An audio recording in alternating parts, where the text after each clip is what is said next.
دغه نماینده له په اسلام آباد کې په جینان کې بنگلې جوړې کړې بیشام کې مخکې به 2 کمرو کور کې کته پاتې کېده نن لاړ شه پی ډي ډي سي له پاسه بنگلې جوړه کړې ده هغه د اخبار دفتر نه راغلی او بیا هم په تمه دی چې زه به ځم بیا به د اخبار دفتر ته ځم زه ولې ځان کړوم هغه هر هغه کار کړی دی کوم چې ټیکهدار راغلی دی ایډوانس ولا کمیشن ورکړی دی هر هغه کار ته هغه ښه ویل دي چې هغه په ګاډي کې څوک ناست و اچا ورته ایډوانس شیشې ورکړی زه به تاله دا کار راکوم که داسې نه وی نو ته 10 کاله وزیر وي ته ډیپټي وزیر اعلی وي زمونږ د پلونو به نن داسې حال و دا بار بار به دا پلونه رغته زمونږ د روډونو به نن داسې حال و 3 روډونه یې اخیستي په شنګله کې په ټوریزم په نوم باندې اربونو روپۍ راغلي دي دې صوبې ته کربونو روپۍ راغلي دي هغه د مردان صوابۍ په دغه علاقو کې زموږ د ټوریزم پیسې ولګېدې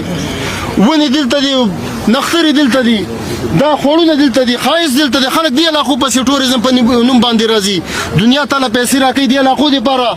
خو بدنصیبۍ نه کته په اسمبلی کې داسې سړی نه و چې هغه دا اواز اوچت کړی وی خپل د علاقې مسایل ورته خلی وی هغه ته د دې پروا نه وه د ناهیلۍ وجې نه هغه صرف هغه ټیکهدارانو ته ناست و چې چا به له پیسې ورکولې هغه ټیکهداران نن تاسو وینئ هغه په شکیسر کې ناست دي هغه په لیلوڼۍ کې ناست دي هغه په الپورۍ کې ناست دي ځان له یې بنګلې جوړې کړې ځان له یې جایدادونه جوړ کړه دغه نماینده له په اسلام آباد کې په جینان کې بنګلې جوړې کړې بیشام کې مخکې به 2 کمرو کور کې کته پاتې کېده نن لاړ شه پی ډي ډي سي له پاسه بنګلې جوړه کړې ده پېښور کې به کرایه په کور کې به پاتې کېده نن رونه جدا جدا په بنګلو کې پاتې کېږي دا د دې وسایلو په بنیاد باندې هغه د قوم کار ته چېرته کار ویلي نه دي هغه رور دلته سهار ماښام نوکریانې خرڅې کړي دي په دې الپورۍ کې سهار ماښام مظاهرې شوي دي چې دلته د چترال خلک ولې برتې کېږي دلته د نوخار خلک ولې برتې کېږي دلته د سوات خلک ولې برتې کېږي یو پوسټ هغه ورکړي یو پوسټ چې ما انکوایري وکړه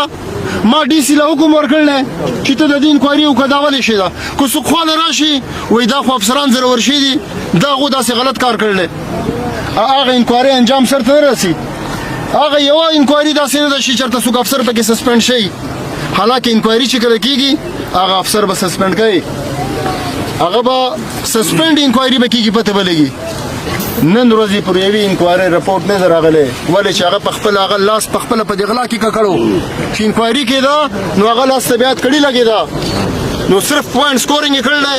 خلکو له دوکه ورکړله د خلکو یې ازار یې اخیستی دی او بېغمه ناست دی په پېښور کې 3 ورځې 10 کاله دا وزیر 3 ورځې متواترې په شنګله کې نه دي تېرې کړې که څو ټیکهدار ورپسې تل دی خپل غم خادی له راویشتی دی خپل په ګاډي کې به یې راویشتی خپل په وسایلو باندې هغه شنګلې ته هم چېرته نه دی راغلی زما عزتمندو زما تاسو ته دا درخواست دی تاسو د خپل د حق تپوس ولې نه کوئ په خولې باندې هغو لګیا دي دا خبرې کوي تاسو پر هم خوله ده چې هغې باندې تپوس وکئ تاسو هم هغو د سوشل میډیا هغه پوسټونه راوباسئ تا چې دا ټنډرې ورکړې وي هغه نن په ځمکه ولې نه ښکاري تا چې دا دعوې کړې وي هغه نن په ځمکه ولې نه ښکاري په کار دا وه چې نن په کوړمن کې بي ایچ او آر ایس سی دلته موجود وی په کار دا وه چې نن په سانګړۍ کې ډسپنسري موجود وی تا سره چې کوم کسان وزیرانو ته لاړ شه هغو علاقو ته وګوره هغو خپل په علاقو کې څه کارونه وکړه او ته ناست وې صرف کرپشن دپاره نو زما عزتمندو بلې پرې چې راځي کم از کم داسې یې کېنوئ لږ تپوس ترې وکئ بیشام کې ما یو کرکټ میچ و فاینل و هغې کې ما په ریکارډ باندې دا خبره وکړه ما یې خلکو زون 6 باندې خبرې وي چې زون 6 دا چلو شو ما راوغواړئ ما دا نماینده راوغواړئ موږ دواړه کېنوئ موږ نه تاسو تپوسونه وکئ زه به خپل ریکارډ ځان سره راوړم د دې ډي پیانې به راوړم دا په نېټ باندې هم میلاوېږي تاسو ته د دفترو کې هم میلاوېږي اوس یې تورګل ښایي سړی دې هم څه ووایي چې ما دا کار ولې نه دی کړی دا کار ما څه کړلی دروغ رښتیا به شي زما عزتمندو زما تاسو ته دا درخواست دی دا کوم زمنګ مهنت چې جاری دی په دې علاقه کې الحمدلله موږ له الله پاک انجینیر امیر مقام شان لیډر راکړ نن بلدیاتي الیکشن موږ بیلل دی هغه خپل قومي اسمبلی بیلل ده خو کله هم په دې صوبه کې زموږ اقتدار راغی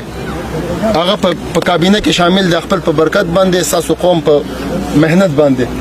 الحمدلله په دروغ باندې بنیاد یې ایښی دروغ باندې هغو دا قصه کوله چې ټنډرې موږ داسې کړي موږ دا کوو موږ هغه کوو هغه اکسین دلته ناست دی چې مخکې ورځې هغه ووایي چې ما سره 1 روپۍ فنډ نشتی دا کومې خبرې چې په سوشل میډیا باندې کېږي ما سره څه وسایل نشتی چې زه هغه تاسو له راکړم دا پول زه سر ته ورسوم ټیکهدار هم راغی دلته بیان یې وکړ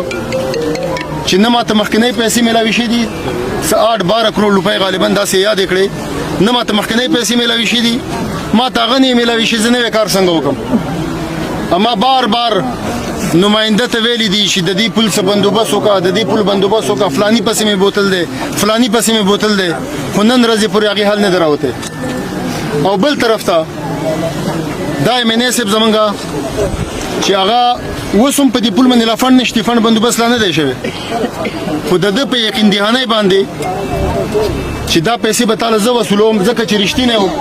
مخکې به یې څه خدمات کړي مخکې به یې څه وعدې کړي مخکې به یې څه لوزونه کړي هغه به یې پاللي نو صرف په هغه یقین دهانۍ باندې چې دې پل باندې څو خرچه راله کوم د دې اسټیمیټ دی هغه به انشاءالله تعالی زما په ژبه باندې زه به تاله راکوم هغې باندې هغه کار شروع شو خپل وسایل پکې مو ولګېده